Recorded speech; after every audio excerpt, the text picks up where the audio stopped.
Fantastic. Let's get started.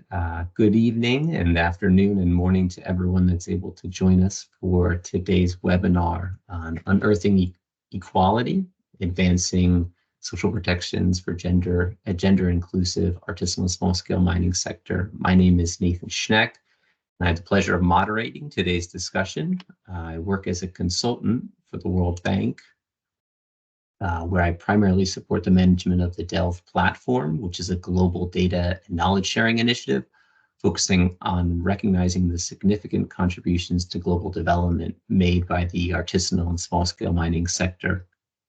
This is first in a three-part series of virtual events that we'll be hosting to celebrate the launch of the 2023 State of the ASM Sector report. The report is a semi-annual flagship product for the Delve initiative, and the 2023 report examines the intersection of ASM and the SDG 5, gender equality, and looks at the steps needed to achieve gender equality in this sector.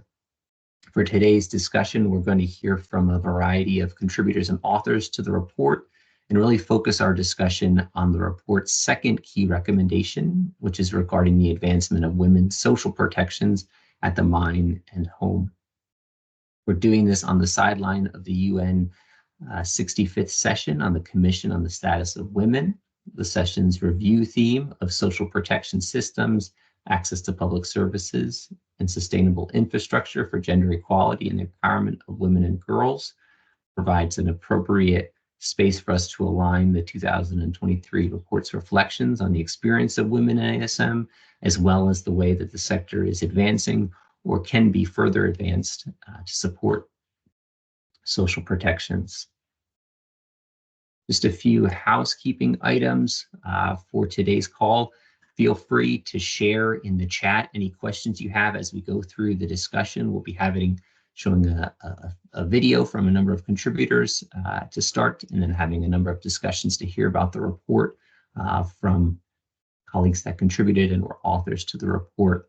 And then we'll have an open discussion at the end of our time, really to dig into those questions and engage with you all. So we look forward to that. If you have questions, please do share them in the chat box on Teams.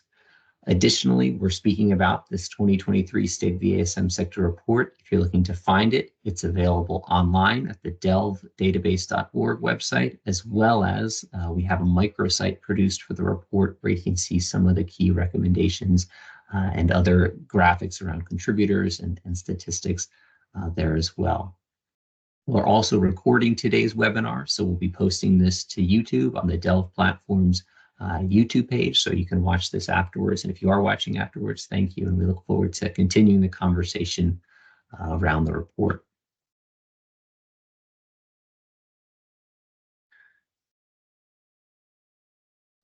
Just to give everyone a background here, as we recognize this is a kind of a broad audience maybe joining today, and those might not all be familiar with the term artisanal and small-scale mining.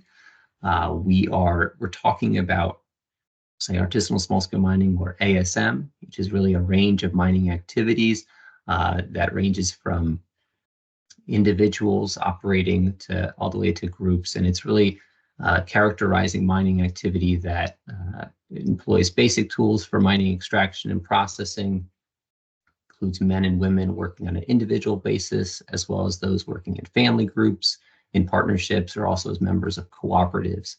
ASM itself can employ as little as 10 people, upwards of several thousands at a mine site.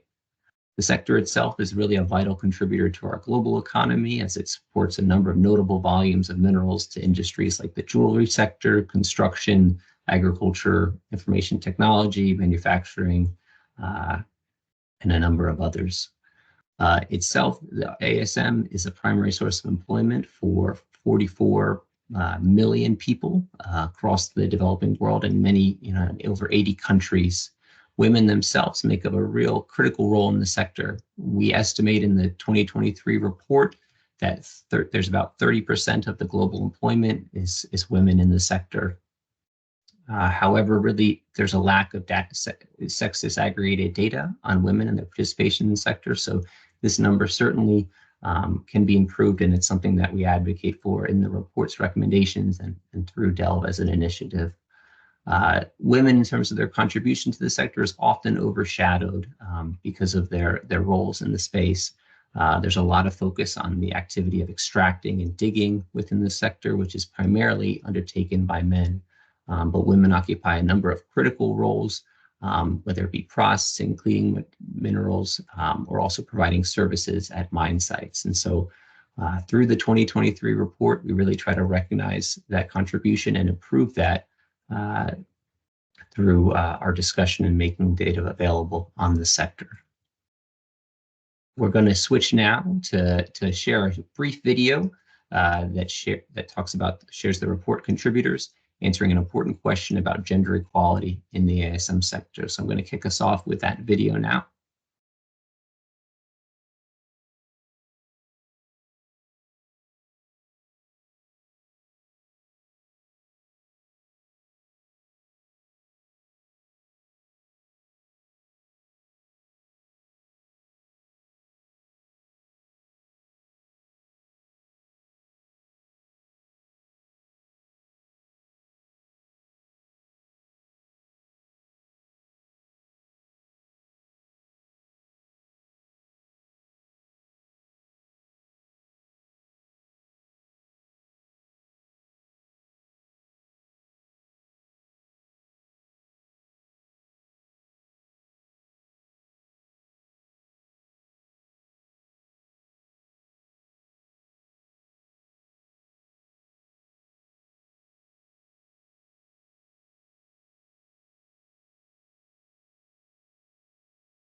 Excellent. I hope you enjoyed that taste of some of the contributors, a part of the report.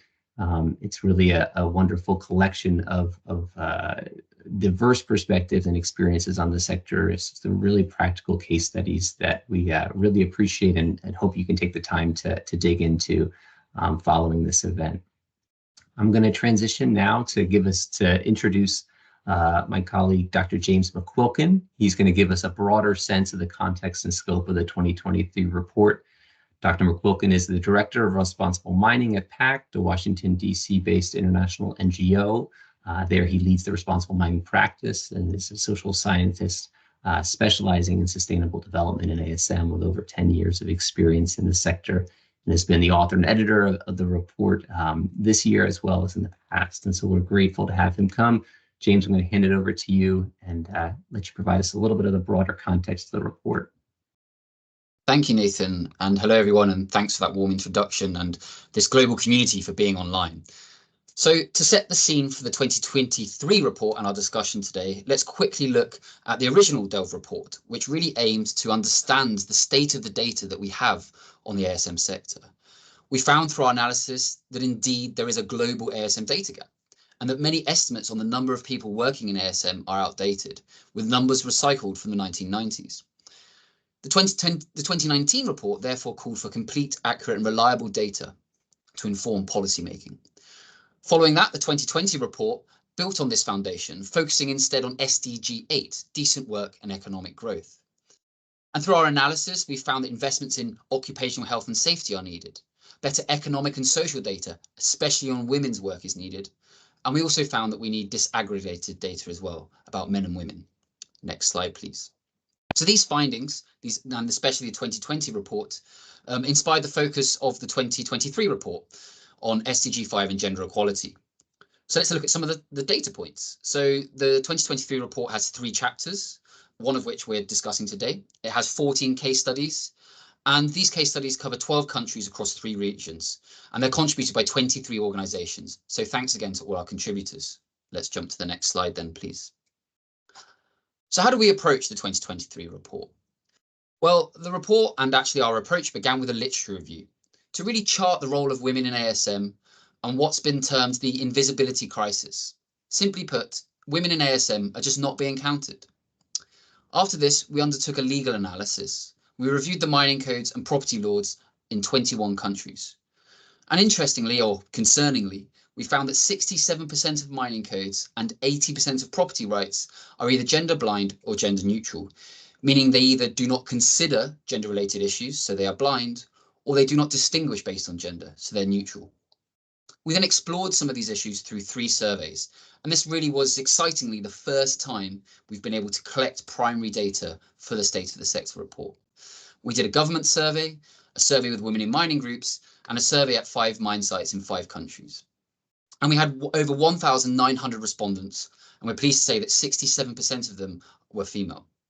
So thank you again to all our partners that undertook the data collection, many of whom are on the call today. Next slide. This analysis and this primary data then enabled us to make 3 recommendations, which fit the 3 main themes and the 3 report chapters. And you can see them on the slide here. And it's the second one, to advance women's social protections at mine and at home, that we're really talking about today, and which I'll give a quick overview now of some of that data on the next slide. So let's get into the data here on chapter 2, advancing women's social protections at mine and at home. The 2023 report found that there really is a growing momentum around ASM and social protections, which is positive. We found that governments are slowly realizing how important ASM is to promoting economic resilience, generating taxes and really improving fiscal regimes. And in response, there's a growth in ASM interventions to formalize ASM and better address some of those social vulnerabilities and development needs within the sector. We also found that formalization initiatives are indeed positively impacting women in a number of ways. First, actually increasing the number of women in ASM. So in our government survey, 75% of respondents said that there was an increase in women in ASM as a result of formalization. 64% of the women involved in the Women in Mining Group surveys noted that women's participation had increased in recent years, especially in Indonesia, Mongolia, Mozambique, Peru, Tanzania, and Zambia. And 4 out of the 5 countries participating in the mine site surveys overwhelmingly stated that women in mining had increased. So we're seeing that formalization initiatives are positively impacting women by changing perceptions, but also their participation. Second was access to finance. So 67% of government respondents reported an increase in women's income generating opportunities within the sector. And second, the same number, 67% of governments also reported that formalization interventions had led to an increase in licensing applications from women. So it's really great to see that women are actually able to obtain a license to lead artisanal and small-scale mining. However, there is a bit of a way to go yet. As the graph on the right shows, miners in Guyana, Sierra Leone stated that gender-based violence had decreased, but in Bolivia, Mongolia and Zimbabwe, miners stated they either unknown or it had increased. Similarly, 58% of government representatives said they did not know how formalizations had impacted gender-based violence in ASM. So it's starting to show that there was no conclusive agreement, and that perhaps data is not even being collected around this, and perhaps GBV is not at the forefront of interventions. In the Women in Mining questionnaire, of the 7 out of the 11 women in mining groups that participated believe that their government was supportive of gender equality in ASM. However, 4 did not. Again, this shows that diversity of how gender equality is being approached in different countries and the need for improvement in this area. We finally found that women mining groups are, of course, important drivers of change, and all of the women in mining group surveys said that they do play a really key role in formalization initiatives, engaging with government on advocacy, rights of women, ensuring a gender lens is used in policymaking reform. And many also have their own social protection measures, and you can find examples of those in the report, and I'm sure we'll discuss them today. So thank you very much, and I'll hand it back to Nathan.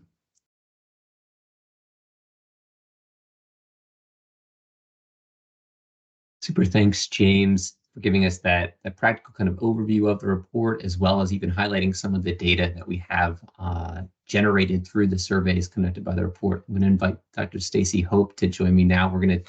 She was the lead author for the second chapter, Focus on Social Protections. And so, Dr. Hope, thanks for joining us. I think maybe to kick off our discussion today, could you just give the sense really here, right, connecting the ASM sector to this topic of social protection? So just looking at how, why are social protections important in the report's larger context of advancing gender equality in ASM, and what's that connection between ASM and social protections, and why is it significant for the sector as well as for women specifically in the sector? So, Dr. Hope. Thank you so much, Nathan. And I think that the video that you showed is probably a really good starting point for this conversation. We had the likes of Georgette Barnes, who is the founder of Women in Mining Ghana, the first person in that video stating that in order to have gender equality, we need to actually look at having good policies and programs. And I thought, okay, actually, that's a really good starting point for this conversation. Because what this chapter looked to do was really understand the role of social protection as a gateway in which women can have increased access and increased control. But how do we safeguard women's access and control to resources and to ultimately their participation in the mining sector? The target of the chapter, the first thing that we say is that the target of the chapter against the SDG 5 was to recognize the value of unpaid care and domestic work. But how do we recognize that within the provisions of social protection policies and promotion of this shared responsibility that women tend to have in their domestic roles, as well as in their day-to-day income generating roles? And we have to make those two distinctions, because ultimately domestic work in the household is unpaid. And we characterize this as double burden of having work at home and work in the external ecosystem. Mm-hmm. So how social protection plays a very key role is how do we ensure that women have that equal and equitable access to participation in the wider mining sector, especially in the ASM sector, whilst understanding that there are vulnerabilities. Now, social protection, when we talk about social protection, we actually talk about a set of policies and programs. And these policies and programs must address safeguarding people against poverty, against social exclusion, against vulnerabilities such as gender-based violence. If we're looking at women in particular, are more exposed to gender-based violence than men. And this is not to negate the fact that men are also exposed to gender-based violence. But if we aren't putting social protection policies in place and gender transformative or gender responsive social protection policies, and we have to indicate that, because we can have policies, but if they're not inclusive of all of society, then we're also doing a disservice. So governments can say, yes, we have social protection policies. We address children and we address just the general sector. But if we're missing people, then we see further exacerbation of risks. So to maybe just be very concise, the goal or the impetus of the chapter is to show how gender equality and equity in ASMs need to be underpinned by social protection, needs to be underpinned by a people responsive and gender responsive set of policies and programs that will ensure safeguarding of all those who participate, especially women. I think that's a great example, and I think it ties to some of the findings from the report, right? And we look at even the other chapters, looking at how, like Dr. McWilkins said, that the idea that a number of mining codes that were reviewed included gender blind kind of policies, not being gender sensitive to the mining sector. It was looking at the mining code or other kind of access to land, land tenure systems, and being able to accommodate or understand sensitively what were the gender dynamics within that space. So one of the things you talked about initially in your response was this idea of domestic work and that double burden of work. And so from the report, one of the key findings from the mine site level survey that was done across 5 different countries was that on average, women working in ASM value chains performed 26% or 5 hours more per week of domestic work than men that were surveyed. This is that a clear example of that double burden of work, where women are both at the mine site or at a place of employment, as well as responsibilities at home, and recognizing this as a global challenge. I wonder if you can speak a little bit just more into that dynamic of how interventions and also social protections could be put into place to support females' equal participation. Are there any examples you've seen that try to balance that kind of double burden question? Yeah, and there are quite a number of examples, actually. I think the first is addressing the vulnerabilities in both home and on the mines. So we had a really interesting example from the Philippines, a case study from the Philippines, which looked at how do we advance women's social protection in the mine and at home. And this is by Ban Toxics, an NGO.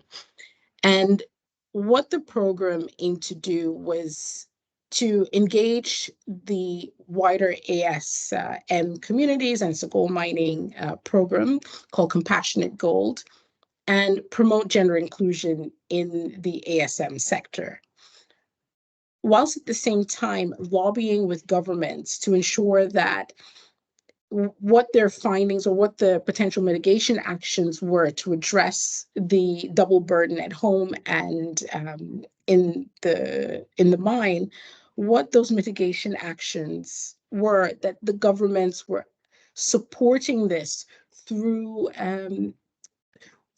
various initiatives, not necessarily looking at policy reform. Often you find that policy reform is a very slow burning way to get governments to buy into potential changes. I find that, and actually if you look at a lot of the case studies in this, you find that the easier route in, the low-hanging fruit, was these initial interactions with how do we educate the wider community on the double burden? How do we ensure that everyone understands what the vulnerabilities are and how to address them? It's also about legitimizing the role that women play in both the home and in the mine site, so that their time is addressed, and that we ensure that the diversification of women's activities across all of these various economic and non-financial opportunities are addressed and are given credit to. So it's very difficult to say that, oh, we're addressing women's role at home by providing them funding for their activities at home. Someone did ask me this, like, well, how do you safeguard women's participation or acknowledge women's participation at home? It's actually about ensuring that the wider community understands their roles and that the wider community can support women and their needs in both the home life and in the mine. So what this case study did was to not only address it at community level, but to bring government support on board with the NGO to drive lots of these programs. So they had livelihood starter kits to ensure that women were getting at least, well, women's roles outside of the home were being acknowledged. So we're having financial assistance as well, and the support that they need to reduce the burden of starting from ground zero, right? So to reduce that burden, knowing that women's roles at home adds that much more time to their days. So that was one of the case studies, but there's so many. I encourage everyone to read it.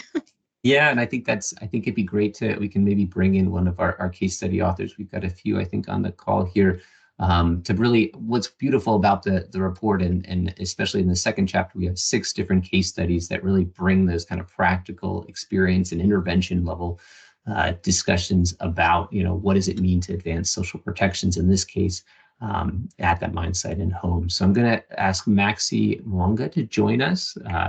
You can share your screen, Maxi. Nathan, sorry, can I just add that I think what's important to note is the correlation between social protection that actually accounts for women in the ASM sector in certain countries and the improvements that we've seen through the presence of those social protection measures that are visible. So looking at the correlation and using the mine site surveys to understand the correlation between having social protection policies that account for women in the industry, and improvements on reduction to exposure to gender-based violence and more safeguarding around mine sites so that they can participate in safe environments. I think that's something that we really need to hone in on. And it's just my final piece. Excellent. I think that's a great kind of message to stick to. And I think also something that people can dig into in the chapter and the introduction that's there on some of the data that really reflects that issues around gender-based violence, access to childcare, access to health services at mine sites. It's a great resource in the report. So I see Maxi's joined us here. Hi, Maxi. Maxi Mwanga. Excellent, is a natural resource expert with over 15 years of experience in the national and international programs. In the context of the report, Maxi, you served as the chief of party of USAID's Artisanal and Property Rights Project in Central African Republic. One of the things maybe to kick off our conversation here, you had a really compelling statistic in your case study that said that women only made up 3% of the sector in the southwest part of Central African Republic where the project was targeting, which was well below the national participation rate of 20%. I'm just wondering if you can share a little bit more about the context of your case study and what you did to really understand and respond to those barriers to female participation in CAR, and really what does that mean to increase social protections and the work that you guys did in that project. And I know you have some pictures. I will pull those up as well. Thank you very much, Nathan and colleagues who are tuned in. Yes, in 2014, the Central African Republic actually had the armed conflict, and as a result, the diamonds in Central Africa were put on an embargo. So meaning the main source of revenue for both men and women was completely cut.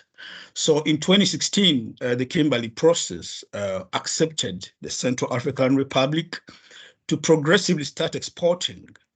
When we started the project around 2018, 2019 beginning, it was very clear that whereas there was some partial acceptance that Central Africa can export its natural resources, the women numbers were very, very, very few. And therefore, we had to undergo some kind of evidence-based approaches to really test and understand how many of women are taking advantage of the reopening of the mining sector, especially the diamond sector in the Central African Republic. Just to give you the context, up to today, Central African Republic only exports 30% of its potential because of that embargo, which is being partially lifted. That's a story for another day.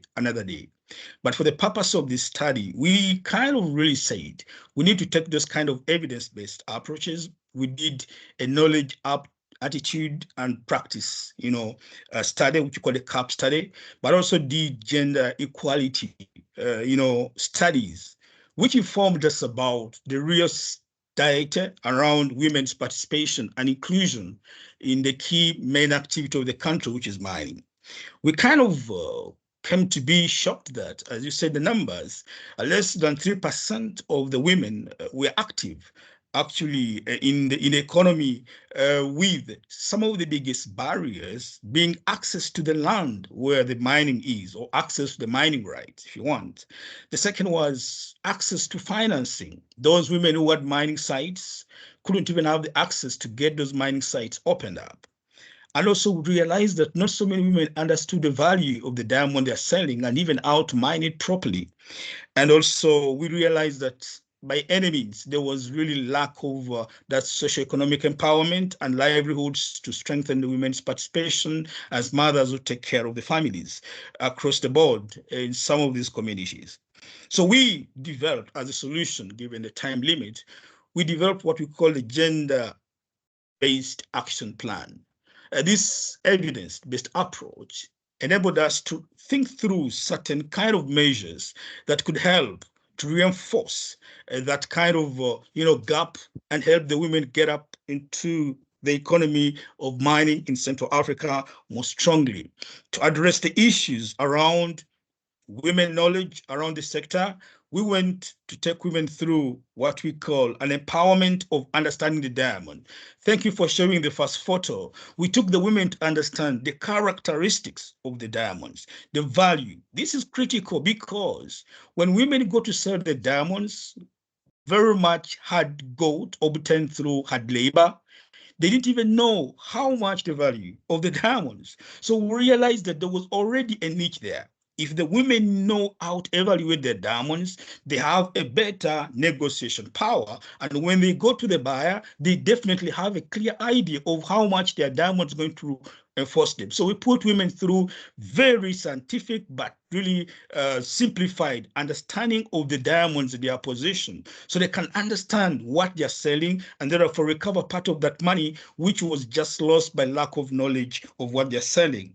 Number two, we enabled women to come up into village savings and loans associations. I'll speak to this later, which is basically where a country like Central Africa, with less than 20% of the country covered by banking services, it is quite important that there is revenue. So women through their loans associations could be able to access 5% of loans, considerable to the 20% microfinances give.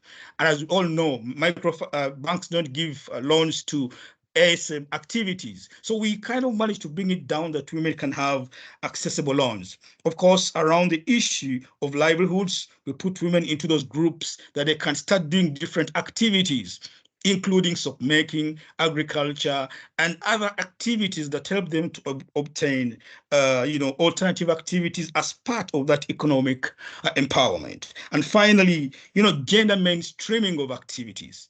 as the country was coming out of the conflict of 2016, we were able to get women to be part of everything that involved revitalization, stabilization of their communities. From the livelihood groups I've talked about, 80% were women. We had peace committees, that was another component where women were involved. We had compliance committees that were monitoring the progress of the Kimberley process. Women were involved. And at different levels, we had women to be at the leadership to ensure that compliance monitoring is effectively done. Over. Excellent. Thank you, Maxi, for that overview of the case study, which I do encourage folks to look at. I think one of the key themes, you talked about building capacity, but also access to finance. And I want to bring in another one of our case study authors, Rosemary Adiko, who's a program manager for Responsible Gold with Solidaridad West Africa. She's based in Accra with over 20 years of experience in natural resource management and programming. Rosemary, are you able to join us and share your webcam?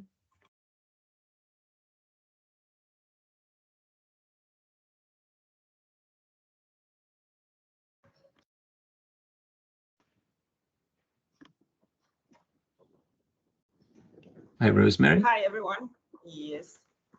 Fantastic. Yes, Good to see you. Yeah. Yeah, good to be here. Thank you so much. We've been having some internet challenges, and for the past 10, 20 minutes, we've been trying to join the webinar. I'm happy to be here. I'm glad that case study, glad that you can make it. I'll jump ahead to your case study. Go ahead, Rosemary. Yes. So I'm saying that if you could just share the presentation. Okay. So for our case study in Ghana, it's all about facilitating access to finance for women in mining communities. So in Ghana, poverty is rife in mining communities, and women are the most vulnerable. And so when it comes to, no bank will want to really give a role to a poor woman. So for us, we decided to really work with our partner caring to come up with a program that will really support or facilitate access to finance for women. Maybe the next slide. Okay, so for Solidaridad, who are we? We are a global civil society organization, and we are solution oriented. Ghana or Solidaridad West Africa is part of the global network. We have 8 regional offices, dealing in 13 commodities, of which gold is one of the commodities. And then our budget is around 65 million every year. So why this project? So we work with women in gold mining communities because I said earlier, poverty is rife in those mining communities and women are the most vulnerable. And even when you look at the ASM sector, women constitute about more than 50% of the workforce. However, their needs are most of the time ignored. They did all the menial jobs. They don't have access to the remunerative jobs. So for us, it exposes them to a lot of vulnerability. And we believe that when women are economically empowered, there are so many opportunities or there are so many rewards that come with it. They can control access, no sexual exploitation, reduction in child labor, and then decent work for the women. So for us, it was important for us to really come up with this partner caring to come up with this project so that, women activities or women are economically empowered, and for us to also create resilient communities. So we worked around, like I said, women don't really have fixed jobs. The activities are either they carry ore or gravels, they do the gravel panning, they do the cooking, they trade, so they sell to small-scale miners. So we did a project around mines. So normally we work with mines, and then the mining communities or women around the mines, we target them for our social protection programs. Please, next slide. So the project started, okay, so the duration was 2029 to 2020, just a year project. We did it of the mining communities in Western and then Ashanti regions. The whole idea was to improve women's working conditions and then increase access to additional funding, already, they have their BSLA groups, but the funds that they get, it's not enough to really expand their activities. So for us, for them to benefit from economies of scale, we set up the revolving fund with support from Caring, so that these women can, could tap into the access to, they could access additional funding. So we targeted 5 artisanal gold mines, and then we rallied 450 women around those mining communities. So we set up 5 BSLA groups to benefit from the project. So how did we do it? Village Savings and Loans Association. So we formed Village Savings and Loans Associations, and these are the women with their cards. So they were saving every month, every week. Each group decides how much each member should contribute. Some 25 Ghana cedis, others 50 double. So it depends on the activities within the communities and how much each person can really see. So this project was implemented through the BSLAs because we were already mobilizing funding, but we wanted to increase the access to funds that they could tap into. So we did it in mining communities. So you see the kind of work that they can do. Just carrying ore. We could not really do work that would just get them more money. So they needed to do additional. So we did some entrepreneurship training. So it's not just about giving them the money, but also building their entrepreneurial skills so they can manage the resources. The finance that they could access from the revolving fund. We also did vocational training. So for some of them, they learned how to bake bread. We didn't really do this on our own, but we co-designed this with them. So we sat down with them, what kind of activities, what economic activities they really see within the communities. And so they themselves decided that, okay, we want to learn how to make bread because bread is consumed by everybody and every day. And then also soap making because everybody will use soap for washing and bathing. So we did vocational training, bread making, and then soap making, and then establish the revolving fund for them to be able to assess and then pursue this additional livelihoods. So these are pictures of soap making for the women. Yes, the trainer. Yes, but we didn't leave the men alone because we needed the men to also support the women. And because if the man says, says to the wife, you cannot attend or you cannot participate in any training program, then we will not really meet our goals. So we involved the men in all that we did. And even for some of the trainings, we included sexual rights and reproductive health. So we needed the men to also be there to really understand the women and so to also contribute to in achieving our goals. So the men were also not left alone. So that's it. So you join us for Change That Matters. Thank you. Excellent. Thank you, Rosemary, for sharing that really practical example and great images, I think, of the work that was done in Ghana. I think if I can ask Maxi and Dr. Hope to join me again, I think we want to just engage in a little bit broader discussion as a group here.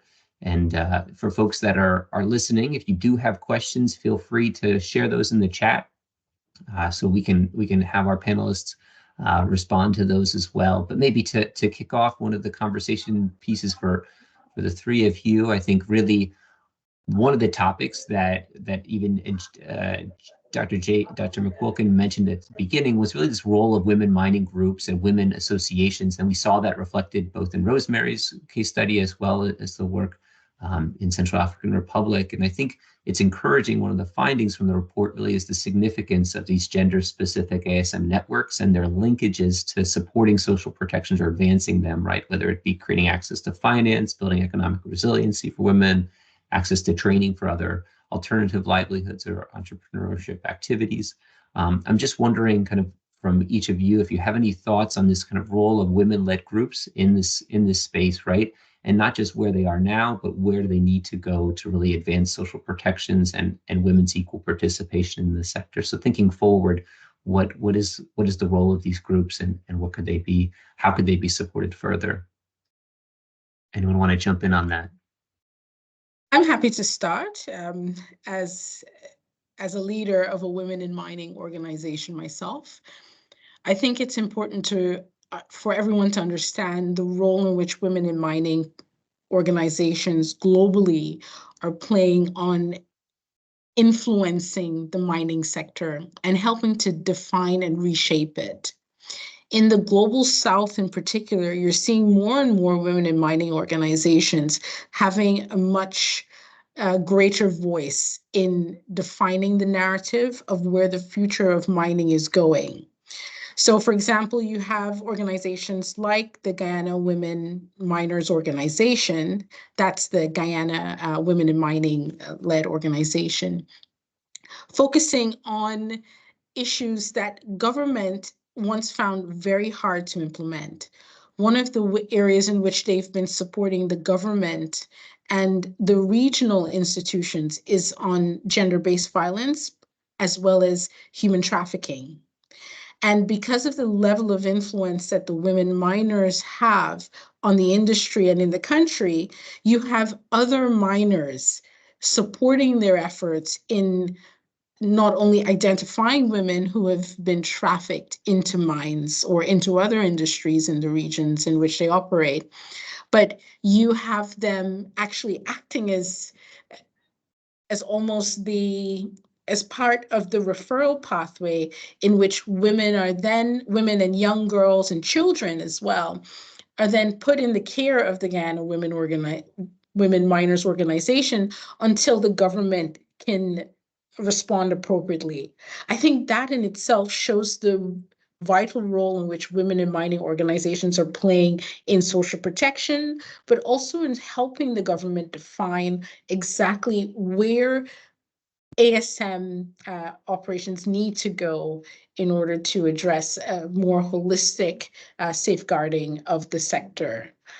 And then you have other organizations that are looking at supporting training and financial literacy of artisanal and small-scale miners, as well as how do they also shift into a more formalized and or professional role in the mining sector. So we do need to pay really close attention to what's happening in these organizations and in these jurisdictions where women in mining organizations exist. And you're seeing more and more of them coming to fruition and growing and utilizing the Delve Exchange as a way in which to share amongst themselves what their challenges are and what are some potential solutions or at least mitigation measures to some very common and challenging issues. Thank you. If I just add a word to that. In summary, for me, I believe, with experience working almost 6 of the big African mining countries, there is that value of fostering collaboration, and that builds the social capital that the women need, and that's through networks. The moment you get that collaboration moving, and then you build that base, which is the fundamental social capital that the women really need to get out of that, limited circle and explore the bigger opportunities in the sector. Number two, I believe the whole issue of advocacy. Yes, there's no better way than these platforms providing that advocacy opportunity for women not only to be beneficiaries of support, but also to own ownership of the process and take that leadership with their own ownership to transform that kind of limited space into a bigger space for everybody. And of course, that creates acceptancy. When the women take the drive, they make it clear that, the others definitely accept their place. I think for me, networks bring that additional value. Of course, there's a long way to go. And I think you talked about that. Policies, especially around the mining codes, but also the inadequate data around the subject really pose a big challenge. And I think this is one step Delve's doing in the right direction. Over to my colleague, Rosemary.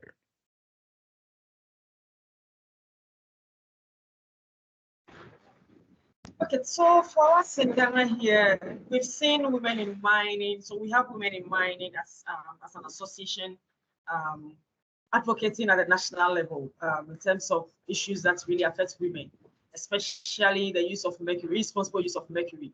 I mean, we all know the impact of mercury on children. So we've seen them doing that kind of advocacy, and then for ASM's regulations to be more gender friendly. But you see them at that national level, at the local level or the community level, at the mining areas, you hardly see such association or such networks. You only see the village savings and loans associations trying to, support women at that local level. And this boils down to like funding. So if you don't have a donor that is funding you to do that kind of advocacy at that local level, then it becomes a problem. So that's what we have seen. So you see them more at the national level, but not at the local level.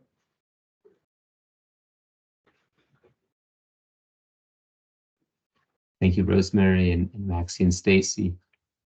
I think this is we're coming close to the end of the hour. If there are any questions, please feel free to add those to the chat. I'm not seeing any, unless I'm missing them.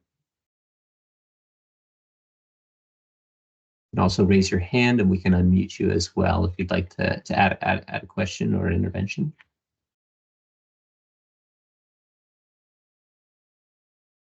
If not, I think the one of the other topics, maybe we could just, I know we talked about this in kind of our pre-discussion with the group. I think one of the things we think about as well is the case studies, and really there's a lot of beneficial examples of work that was done through piloting initiatives and really building capacity. One of the things we're thinking about from the World Bank side is really about scale and what are these barriers to bringing these interventions to a broader scale, to really create more systemic change, and if that's kind of comprehensive reforms around legal frameworks as well as kind of mindset interventions. But from those practical examples we heard about in Ghana and Central African Republic, again, what do you think are these barriers to scaling issues like access to finance or other gender issues that are highlighted in the chapter? So for me, what I'll say is, as a civil society organization for Solidarity, we do what the donor wants.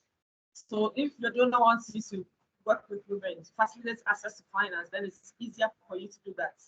But when you don't really have funding, then it becomes a problem. So once Karen was prepared to really fund this project, we did it and we've been successful. And based on lessons learned, we need to establish over 100 BSLs in other communities with the support of NORA, because of the social protection program of reducing child labor in gold mining and cocoa communities. So for me, as long as there's funding to support such activities, there'll be no barrier.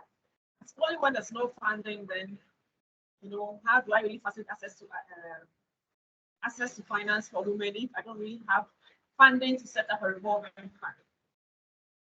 So that is the only, for me, if there's no funding, then that will be the barrier. But if we have donors that are prepared to do that kind of fund such social protection programs, there'll be no barrier.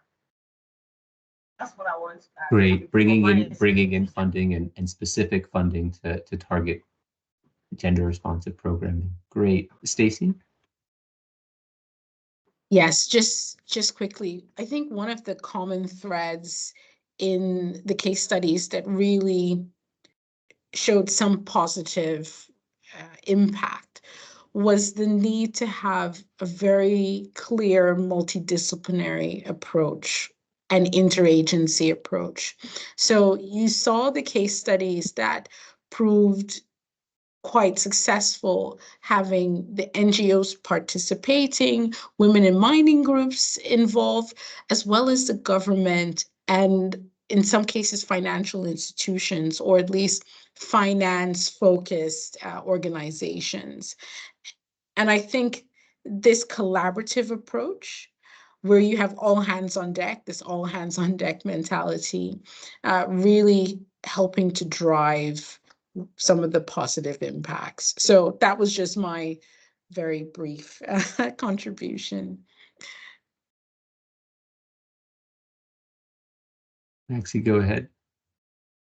Yeah, just a second. I think I managed most of my projects were donor-driven, so I am the advocate of reducing gender-based strategies purely on donor. And I think there is a niche with the private sector collaborations. In countries that we know where I work, like the DRC, we see women groups working directly with mining industries and providing services that really are needed around maybe support services, and they're getting paid for it. So I think Stacy just said it right. So when you put it so much on a donor, you're going to be donor driven by every angle, from politics, from programming and implementation. When you bring it further into the private sector, when you mutualize the effort, like the building social capital I spoke about, then you have the opportunity to engage. An opportunity to engage includes the private sector, and I'm forward looking to private sector engagement to make sure that the sustainability of these good initiatives can take root. Women can go to the market and sell their diamonds. They can do it if they have the effort to mutualize. Over. Thank you, Maxie and Stacy and Rosemary. I really appreciate, I think, that final message. And I think it's something that comes through in the report, especially in some of the case studies, the idea of bringing kind of a multi-stakeholder group to this topic. If it's topics of gender equality in the sector, even just ASM more broadly, when we bring in that type of support from private sector, government, as well as civil society together, there's really an opportunity for greater synergies and greater outcomes to be achieved than working in silos. And so I think that's a great message for us to leave with the group. And I think it's something that, you know, we hope with this report, it can bring visibility to this topic and women's participation, as well as really motivate engagement from others in this space as well. And so I would say, you know, recognizing the time and things, maybe if you want to, each of you have any final word. I know there was a question kind of about one thing around what is one thing you would do to see social protection improved in the ASM sector. Maybe we can leave that as a conclusion for each of our audience members. So what would be the one thing that you could say to really improve social protections in ASM? I think maybe just jumping on Maxie's point, how do we get the private sector to support this and also to leverage their influence on governments to really mobilize and speed up or ramp up that social protection process? Because mining companies, especially the large scale mining companies, have a lot of buy-in power. So not buying, not purchasing, but getting governments to buy into certain programs and vice versa. And governments have that power to get companies operating in their jurisdictions to further support initiatives around artisanal small-scale miners. And we have pockets of organizations that do this already. So for example, one that I'm associated with, which is the Fair Cobalt Alliance in the DRC, it's a collaborative initiative in which we are empowering artisanal and small-scale miners, ensuring that childcare is accounted for so that women can participate and children have access to education and not have the burden of going and working on mines or being on mines accompanying their parents, as well as ensuring that they have access to PPE. But that isn't an easy feat. You have to have government participation and buy-in, but you also have to have the large-scale mining companies as well as the off-takers involved in that. So I would say what I would love to see us doing a lot more is working and involving and including large-scale miners and governments in these conversations. And thank you so much, Nathan. Okay, so for me, I just want to add to what Stacey said. Okay, so women really play a significant role in the ASM sector. They must not be left behind. We need to really give them the opportunities. You know, normally we just ask them to do low-paid jobs, but I'm sure once they are given the opportunity, they can do the better-paid jobs. So we should give them the opportunity. We should allow them to do what they can do. Let's not restrict them to only the paid jobs because they have the abilities. For some of them, they do. That's for cultural norms, and we just don't want them to be around them. But we should break all the cultural barriers and allow women to do what they know best. Thank you. Excellent. Yeah, my last token basically is we need to increase the quality and availability of data around the subject.